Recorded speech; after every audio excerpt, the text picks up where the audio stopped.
tout le monde. Donc on se retrouve aujourd'hui pour la suite du YouTube Pagan Challenge. Pour ceux qui auraient vu les deux derniers, je triche un peu, je filme tout en même temps pour être sûr de plus être en retard. Donc c'est le numéro 19, la semaine 19. Et aujourd'hui, le YouTube Pagan Challenge va parler de travail de groupe.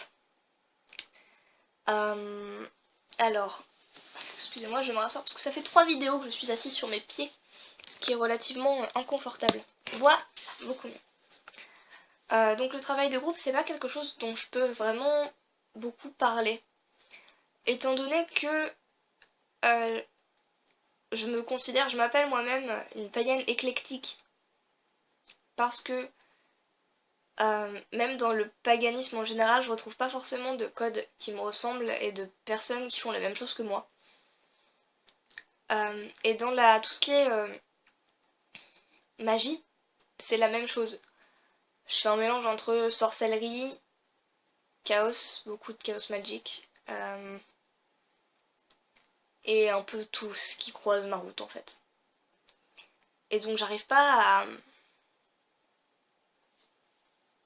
trouver des personnes qui réussissent à me suivre ce genre de truc. Donc tout ce qui est pratique en groupe, je pourrais pas témoigner là-dessus. Tout simplement parce que c'est pas quelque chose que j'ai vraiment fait. Après, ça dépend de ce qu'on veut dire par pratique en groupe. J'ai déjà fait des exercices avec d'autres pratiquants, c'est-à-dire pratiquants dans le sens mage, ou sorcier, ou païen, ou appelez-les comme vous voulez, mais enfin pratiquants, personnes qui pratiquent pas les sciences occultes, mais presque, enfin, je pense que vous aurez compris. Donc j'ai déjà fait des exercices avec eux, autant des sigils que des tests de voyage astral, vu que j'en suis encore à la phase de test actuellement quand je fais cette vidéo, que de boules de cristal, enfin j'ai fait plein de trucs, mais c'est de la pratique, partage d'expérience, comment vous faites, expliquez-moi, filez-moi des exercices, et en échange après on discute de plein de trucs tous ensemble. Ouais, partage d'expérience en fait, plus que pratique en groupe. J'ai jamais fait de rituel à plusieurs. J'ai jamais fait d'offrandes ou autres à plusieurs, parce que pour moi ça c'est des choses que j'aime bien contrôler. J'aime bien savoir quelles énergies exactement je mets dans ce que je fais. Quelle offrande, pourquoi, à quelle divinité. Est-ce qu'on appelle bien la même divinité par le même nom? Et je pense que je serais beaucoup trop perturbée s'il y avait quelqu'un à côté de moi.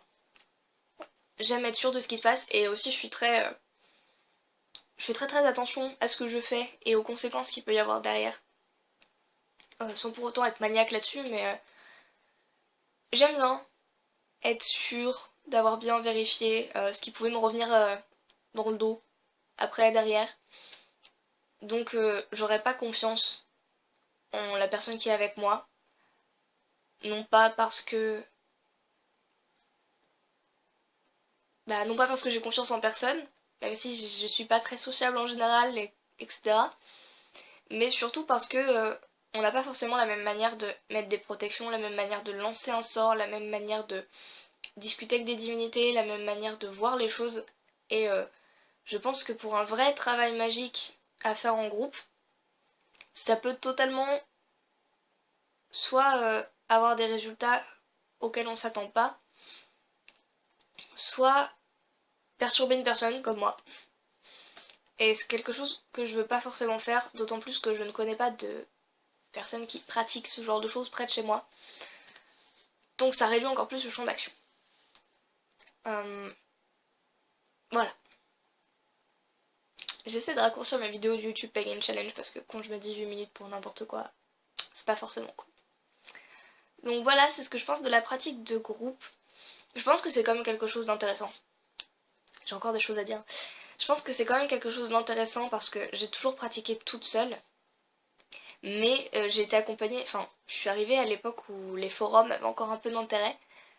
Et ça a été quand même une bonne expérience de pouvoir apprendre des personnes qui pratiquaient depuis longtemps, de pouvoir suivre avec d'autres personnes qui débutaient les conséquences des trucs mal faits ou excusez-moi comment ça marche.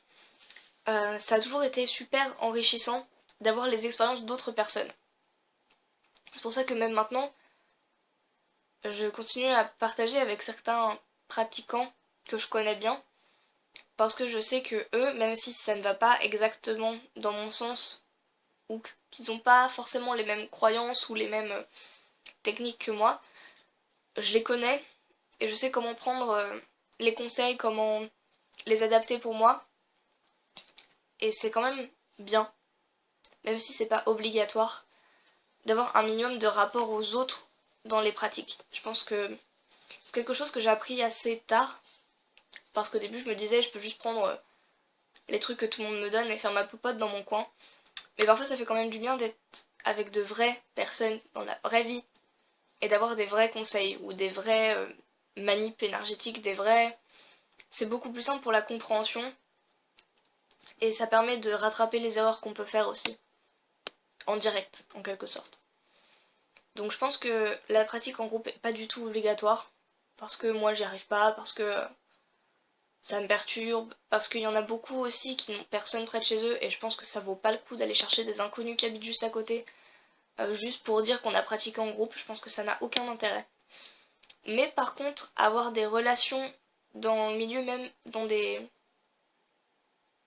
pratiques annexes, c'est toujours quelque chose d'enrichissant, d'utile. Et ouais, ça fait un peu vivre aussi tout ce qui est communauté magique, dans un sens. Je pense que c'est toujours bien d'avoir des liens avec des gens et pouvoir... Il n'y a que comme ça qu'on peut partager ce qu'on sait et que les gens peuvent nous dire ce qu'ils savent en fait. Je sais pas si c'est compréhensible. Je commence à blablater sur des trucs incompréhensibles, c'est qu'il faut que j'arrête la vidéo. Donc voilà, le travail de groupe, oui, pas pour tout le monde, mais c'est quand même très enrichissant et je pense que tout le monde devrait y jeter un petit coup d'œil. Voilà, donc c'est la fin de cette vidéo, je vous dis à la semaine prochaine et bonne semaine.